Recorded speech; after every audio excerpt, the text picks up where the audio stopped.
welcome back to my channel True Crime and Trials, where I discuss true crime and trials.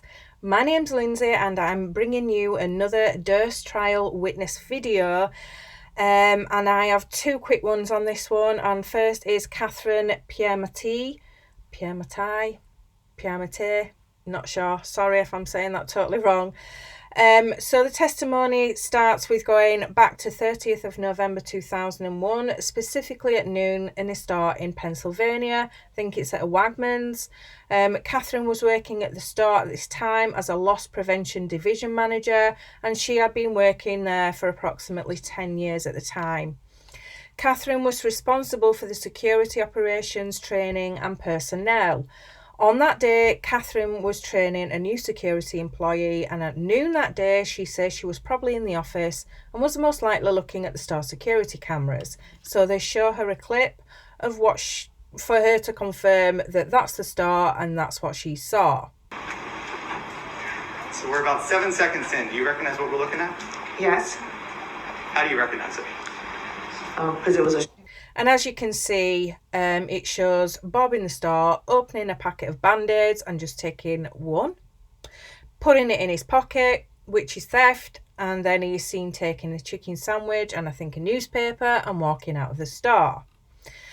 So Catherine catches up with him and escorts him back into the store, and they empty his pockets. They find some money, but she can't remember what else. Bob didn't have ID on him. He says it's in the car.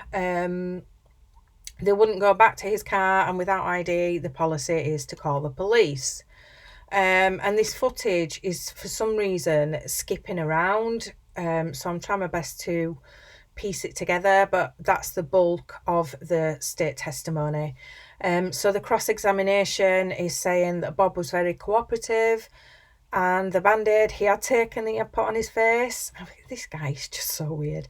The amount of money Bob had on him that day was $500. I mean, what? I don't get his brain. I don't get how his mind works. It's just so odd.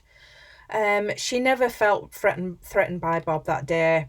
The redirect, if Catherine had known that Bob had a gun in his car, then she would have felt threatened, obviously.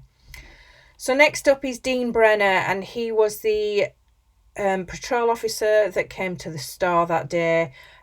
Dean handcuffed Bob, searched him, and then he put Bob in his car.